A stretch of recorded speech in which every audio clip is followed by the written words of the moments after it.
तर नमस्कार, मी रेश्मा लोकरे रेसिपीज मध्ये तुम्हा सगळ्यांचं खूप खूप स्वागत। आज आपण भाताचा वेगळा प्रकार म्हणून कैरीचा तिखट आंबट चवीचा भाताची रेसिपी पाहतोय। रेसिपी आवडली तर आपल्या रेसिपीला लाईक करा आणि अशाच रेसिपीसाठी आपल्या चॅनेलला सबस्क्राइब देखील करा। आपल्या चॅनेलवरती जे सगळे पदार्थाच्या रेसिपीज आपण दाखवतो त्याचं साहित्य मी डिस्क्रिप्शन बॉक्स मध्ये दिलेलं असतं। नेहमी डिस्क्रिप्शन बॉक्स चेक करत राहा। चला तर मग रेसिपीला सुरुवात करूया। कैरी भातासाठी अगोदर आपण इथं भात शिजवून घेणार आहोत। त्यासाठी मी 2 वाटी बासमती तांदूळ स्वच्छ धुवून 15 मिनिटं पाण्यामध्ये भिजत ठेवलेले आहेत। हे वाटीने 2 वाटी आणि वजनाने 280 ग्रॅम आहेत। तुम्ही दुसरा कोणताही तांदूळ घेतला तरी चालेल, पण त्याचा भात हा मोकळा झाला पाहिजे, चिकट नाही झाला पाहिजे। आणि इकडे मी काही खाडे मसाले घेतलेत, ते आपण ज्या पाण्यामध्ये आपण भात शिजवणार आहोत त्या पाण्यात टाकणार आहोत। इथे मी 2 ते 3 तमालपत्र, 4 लवंग आणि 4 मिरे घेतलेले। आणि इकडं गॅसवरती मी 10 ते 12 वाटी पाणी मोठ्या पातेल्यामध्ये ठेवायचं। काय होतं, भरपूर पाणी घ्यायचं, कमी पाण्यामध्ये भात असा चांगला शिजत नाही, खेळता भात शिजला पाहिजे, म्हणून मी इथं 12 वाटी पाणी घेतलेलं आहे। आणि या पाण्यामध्येच हे मी खडे मसाले घालते आणि या पाण्याला फुल गॅसवर उकळी आणायची। हे बघा, आता पाण्याला छान उकळी आली। आता हे आपण तांदूळ जे आहेत ते ह्याच्यामध्ये घालायचं। शक्यतो असं झाऱ्याने वगैरे घालायचं, म्हणजे तांदूळाबरोबर थंड पाणी त्या गरम पाण्यामध्ये पडत नाही। पाण्यामध्ये तांदूळ टाकल्यानंतर आपण त्याच्यामध्ये 1 चमचा मीठ घालणार आहोत आणि छान असं हलवून घ्यायचं ते बुडापासून। आणि छान असा मोकळा भात फुल गॅसवर आपण शिजवून घ्यायचा। भरपूर पाणी ठेवल्यामुळे हे बघा, आपले असे तांदूळ चांगले खेळते शिजतायत। आणि आपण तांदूळ पाण्यामध्ये घातले ना, त्याच्यानंतर पातेल्यावर झाकण ठेवायचं नाही आपण। हे बघा, ह्या तांदळाला अशा रेषा दिसायला लागल्या की समजायचा आता आपला भात तयार झाला आहे। आणि आता मी गॅस बंद करते आणि हा भात एका चाळणीवर ओतून आपण नितळून घ्यायचा आहे। उकळत्या पाण्यात अगदी 5 ते 6 मिनिटात हा भात शिजून तयार होतो। आता असा नितळून घ्यायचा। चाळणीवर 1 मिनिट भात नितळला की लगेच असं एक पसरट ताटामध्ये तो आपण थंड करून घ्यायचा आहे।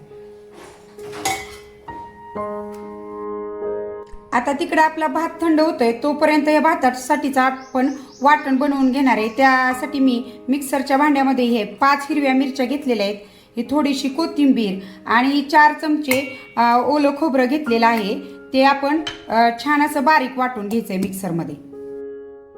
इथं आपला भातही थंड झालाय आणि भाताचं वाटणही तयार झाले। आता भाताच्या फोडणीसाठी काय काय साहित्य लागतं ते आपण पाहूया। इथं फोडणीसाठी मी आवश्यकतेनुसार तेल घ्यायचं, थोडासा हिंग, अगदी पाव चमचा हळद, थोडीशी मोहरी, हे 4 लाल तिखट सुक्या मिरच्या आहेत, थोड्याशा काजूच्या पाकळ्या, चवीनुसार मीठ। आणि इथंही मी मध्यम आकाराची गोड कैरी साल काढून असा त्याचा किस करून घेतलेला आहे। आणि हे आपण बनवलेलं वाटण गॅसवर असं कढई ठेवून त्याच्यामध्ये मी तेल गरम करून घेतले। आता आपण भाताला फोडणी घालतोय, त्यामध्ये अगोदर मोहरी घालायची। मोहरी तडतडलं की त्याच्यामध्ये हिंग घालायचा, हे हळद, ह्या लाल सुक्या मिरच्या आणि हे काजू, आणि जे आपण वाटण बनवून घेतले ते पण ह्याच्यामध्ये घालायचं। आणि हे छान असं 2 मिनिटं परतून घ्यायचं वाटण आपण। इथे तुम्ही काजू ऐवजी शेंगदाणे देखील टाकू शकता। माझ्या लहान मुलाला भातातले काजू फार आवडतात, म्हणून मी काजू वापरले। आता हे आपलं वाटण 2 मिनिटं परतून झालंय। आता ह्याच्यामध्ये आपण हा कैरीचा किस घालायचा आणि तो देखील 2 मिनिटं परतून घ्यायचा छान असा। आणि किस काय करायचं, असा मोठा किस पडेल असा मोठ्या किसणीने तो ती कैरी किसून घ्यायची आहे तुम्ही। आणि गोड कैरी घ्या, कैरी आंबट असेल तर कैरीचं प्रमाण कमी ठेवा, म्हणजे अर्ध्या कैरीचा किस घाला। आणि नाहीतर काय करायचं, एका कैरीचा जर तुम्ही किस घेतला तर तो किस थोडासा पिळून घ्यायचा, म्हणजे जास्त भात आपला आंबट होणार नाही। 2 मिनिटात आपण कैरीचा किस चांगला परतून घेतलाय। आता ह्याच्यामध्ये मीठ घालायचं। मीठ घालताना जरा प्रमाण कमी ठेवा, कारण आपण भात शिजवताना देखील मीठ घातलेलं आहे। आणि ह्याच्यामध्येच लगी हा आपण शिजवून घेतलेला भात घालायचा आणि हा भात छान असा ह्या फोडणीमध्ये परतून घ्यायचा आहे आता आपण. बघा, भाताचे खूप वेगवेगळे प्रकार असतात. बिर्याणी भात, पुलाव वगैरे करतो.